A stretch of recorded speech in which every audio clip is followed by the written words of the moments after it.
Bismillah, alhamdulillah, Allahumma sholli ala Muhammad wa ala ali Muhammad. Baik, ma'asyiral muslimin rahimani wa rahimakumullah. Masih menjelaskan kitab Nasaihul Ibad karangan Syekh Nawawi Al-Bantani.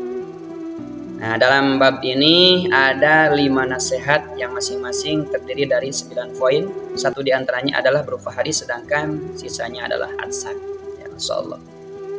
Nabi Shallallahu Alaihi Wasallam bersabda, kata Nabi, Auhallahu Ta'ala ila Musa bin Imran fit Taurati in ummahati al-khotoya salasun al-kibru wal hasadu wal khirsu fanasa'a minha sittun fasurna tis'atan al-ula min sittatin as-sab'u wan naumu war rohatu wa hubbul amwal wa hubbus sana wal mahmadatu wa hubbur royasati. Insyaallah. Jadi kata Nabi Shallallahu Alaihi Wasallam, Allah Subhanahu Wa Taala telah memberikan wahyu kepada Musa bin Imran dalam kitab Taurat sebagai berikut. Sesungguhnya sumber segala dosa itu ada 3.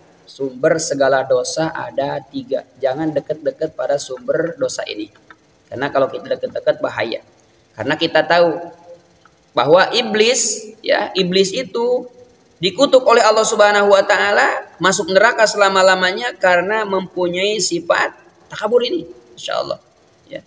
Karena mempunyai sifat takabur. Nah. Bismillahirrahmanirrahim.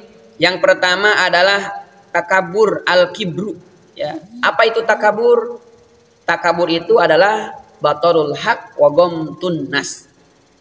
Jadi menolak hal yang benar, hak itu perkara yang benar, menolak kebenaran dan meremehkan orang lain, itu namanya takabur. Jangan takabur. Kenapa Syekh Nawawi Al-Bantani menulis hal ini? Karena banyak ya manusia ini rentan dalam takabur. Rentan sekali, Masya Allah. Ini jangan takabur, karena takabur ini sangat luar biasa ya. Ini dosa, pokok dosa bahasanya kan, sumber dosa. Kalau orang cari air yang bersih, cari dari sumbernya. Nah, kalau dosa ini jangan dicari, ya, jangan dicari, bahaya. Kemudian yang kedua adalah dengki. Kalau bahasa Arabnya wal hasadu, dengki. Iyyakum wal hasada fa innal hasada ya'kulul hasanati kama ta'kulun nar al khotoba. Jauhilah hasud, karena sesungguhnya hasud menggerogoti kebaikan-kebaikan sebagaimana api menggerogoti kayu bakar. Hadis Abu Dawud. Nah, ini jangan kita hasud.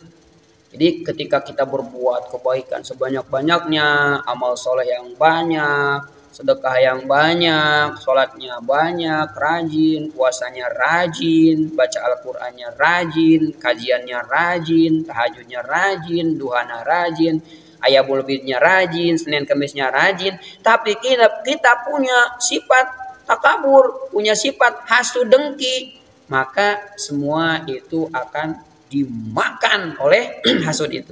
Sebagaimana api memakan kayu bakar, naudzubillah, nasrul afwa wal afiyah. Jadi jauhkan sifat ini ya, sifat hasud, sifat dengki, sifat takabur, karena ini adalah sumber dosa. Kemudian yang ketiga adalah tamak. Tamak itu adalah kalau bahasa Sunda mah kadedemes. Semua yang dia inginkan ingin didapatkan bagaimanapun caranya. Nah, ini tidak boleh ya, tidak seperti itu. Masya Allah. Dari ketiga hal tersebut, takabur, dengki, dan tamak, ada anaknya. Lahirlah 6 anaknya ini. Ya, lahirlah 6. Mana? Yang pertama adalah makan terlalu kenyang. Ya, makan terlalu kenyang. Karena sifat sombong, karena sifat hasud, karena sifat tamak. Ya, itu dia makan terlalu kenyang. Hati-hati, makan terlalu kenyang itu anak dari hasud, anak dari sombong, anak dari ya kadedemes tadi. Kemudian adalah terlalu banyak tidur. Nah, orang terlalu banyak tidur tidak boleh juga. Kata dokter tidur itu minimal kalau mau sehat 8 jam. Tapi kalau kebanyakan 24 jam tidur aja. Kayak pelor, nempel, molor. Jangan, itu akan mengeraskan hati seseorang. Terlalu banyak tidur hatinya akan keras.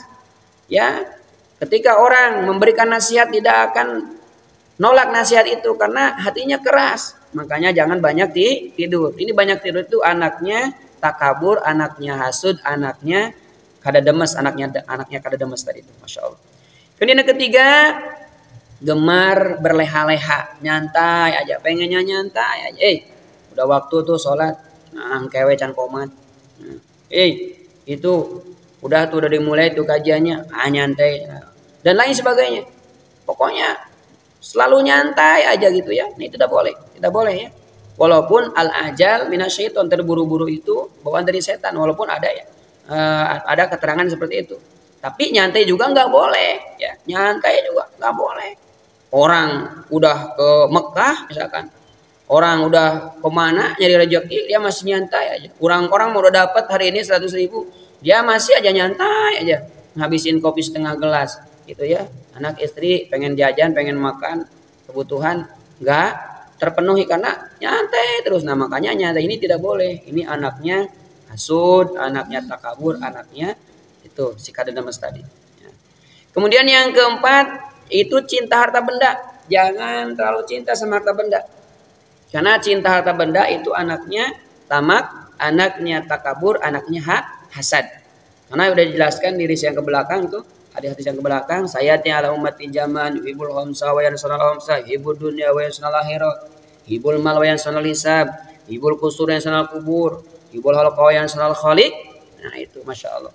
Nah itu jangan cinta harta benda, ya.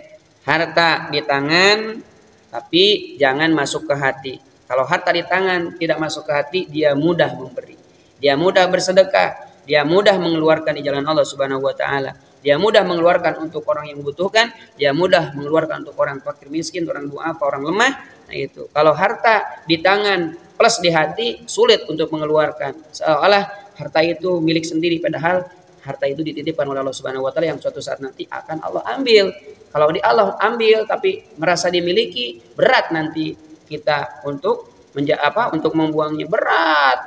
Rasanya berat, padahal hakikatnya sesuatu yang berat itu yang kita keluarkan yang akan yang akan ladang pahala kita nanti, yang akan menemui kita nanti di akhirat. Nah, itu yang akan menyelamatkan itu sedekah, ya.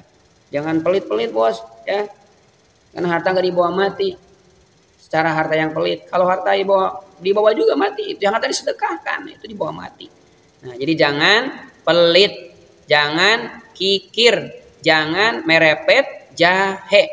Jangan cinta harta. Kalau cinta harta, kamu nggak mau mati nantinya. Sedangkan pertemuan yang pembatas pertemuan akan kebahagiaan itu akan kita mati dulu, baru bisa menemui Allah, menemui akhirat dan lain sebagainya. Nah itu kalau cinta dunia berat, pengennya di dunia aja terus. Pengen kalau bahasa Sunda mah mun orai geningan sok naon. Orai teh osok megar. Pengen gak mau mati, pengennya megar terus hidup. Masya Allah. Kemudian selanjutnya yang kelima, anak dari hasud, tamak sama takabur itu adalah senang dipuji dan senang disanjung. Wah, kalau nggak disebut Pak Haji pulang dari Mekah marah dia. Pokoknya kalau dipanggil, Mamun, apa lu gue baru habis dari Mekah masa bilang itu Pak Haji Maimun, bilangnya gitu, yang sopan dong. Terus bilang Pak Haji, baru keluar tuh rokoknya sebatang, baru keluar tuh beli nasi uduk sana. Nah luar biasa, pengennya disanjung, dipuji. Nah itu nggak boleh, itu anaknya hasud, anaknya sum'ah, anaknya takabur, nggak boleh ya. Yang harus kita puji, yang harus kita sanjung hanyalah Allah Subhanahu wa taala. Kita pengen jangan nyamain Allah, pengen disanjung, pengen dipuji siapa kita? Kita makhluk. Kita kalau ada orang muji, kita baca, sandarkan alhamdulillah. Yaitu. Kemudian yang keenam, gila kedudukan, gila jabatan, ya, gila pangkat. Orang yang gila kedudukan, gila jabatan, gila pangkat, sampai dia rela supaya dia menduduki jabatan yang tinggi harus mengeluarkan uang misalkan berapa puluh juta. Nantinya kalau saya mengeluarkan uang segini nanti saya dapat jadi kedudukan menjadi sebagai presiden misalkan. Nantinya kalau seperti itu kezaliman mulai terbuka dari situ. Saya juga jadi presiden, enggak mudah, saya bayar mahal, masa saya enggak mau mengembalikan modal saya dan lain sebagainya bla bla bla bla. Nah, itu jangan kita mencari kegilaan dunia, kegilaan kedudukan, kegilaan pujian ya, kegilaan pangkat yang nantinya akan mencelakakan, menjerumuskan kita ke jalan yang haram ya. Jadi ini adalah anaknya sombong, anaknya hasud, anaknya tamak. Jadi apa yang disampaikan mudah-mudahan ada manfaatnya, yang baik dari Allah, yang buruk dari saya, kurang lebihnya mohon maaf. Wallahul muwaffiq ila ahsanit thoriq. Khairul kalam. Assalamualaikum warahmatullahi wabarakatuh.